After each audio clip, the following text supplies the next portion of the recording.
Hey folks, Captain Mike here from Hogy Lure Company. For today's Hogy how-to, we're going to talk about fan casting, this Hogy OG Finish swimmer, fan casting around a boulder field.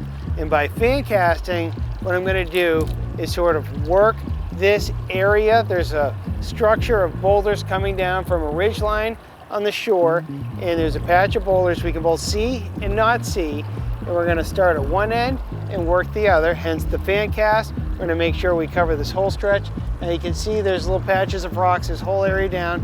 So we're going to sort of make engine assisted drifts as we sort of hop down the shoreline. Now we're on the Elizabeth Islands here by Hogy HQ in Vineyard Sound, and sort of have cool conditions tonight. We have an overcast night, we have a high tide dropping, and we have sort of the wind and tide against each other, so it's allowing me to slow my drifts down so I can get some time in the spot.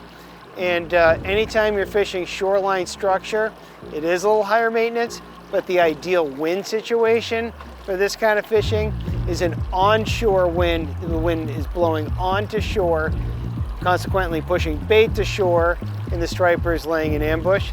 So this wind is sort of a southwest wind pushing onto the islands. I'm on the Vineyard Sound side, but if the wind was in the other direction, I'd be on the Buzzards Bay side, maybe fishing the same spot from the other angle. But a good rule of thumb, little tip on the wind when fishing shoreline structure, is you want to be in a situation where the wind is pushing you toward the rocks. Maybe not ideal from a captain's perspective, but definitely from a fish catching perspective.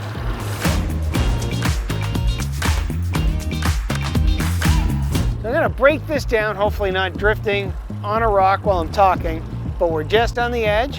I'm going to start over on the left side, just work these boulders. You notice how I stopped my bait before it hit the water and I closed my bail? I wanted the bait to land in front of the boulder, but it's good you can get quick line control by stopping the bait before it hits the water. It is a little breezy right now. You get control of your line a little faster. You get right to action sooner. So you really can't mess up the retrieve on this thing. You can see I have a slow retrieve, slow to medium retrieve here, just slowly cranking this. Now we carefully weighted these things and more notably turned down the eye, the line pull eye on the lure. And what that's gonna do is allow this bait to have a full on wobble at even the slowest of reel retrieve speeds, which is great because you can see how slow I'm reeling. The whole time this bait is just spending a ton of time in the strike zone. It's looking like a wounded, I'm thinking either a pogie or a big scup that's lost its way.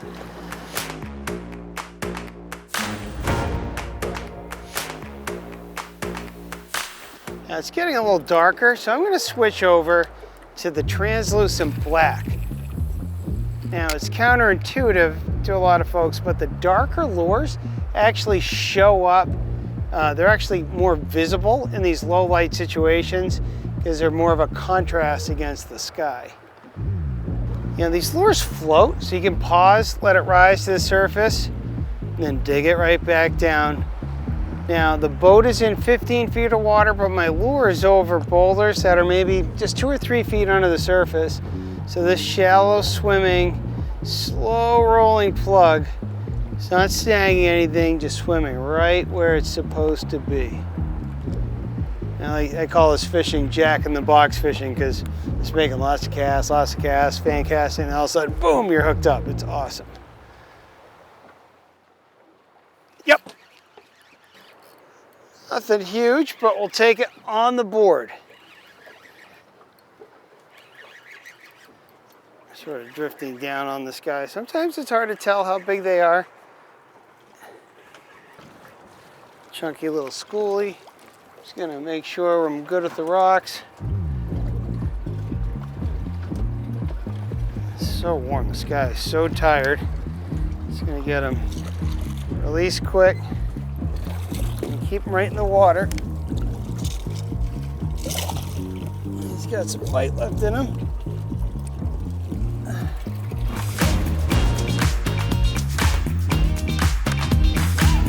Yeah, chunky guy, not the hugest fish in the world. Just gonna get him popped. back in the water. Off it goes. Off to a great start. Gets good when it gets dark. Keys to remember: slow roll these big beautiful plugs, fan cast shoreline, and then tiptoe from juicy spot to juicy spot. A good juicy spot is just like this one where there's a rock pile. You can see a ridge line comes to the water and the rocks continue. Keep finding those, keep slow rolling plugs, you'll be in business.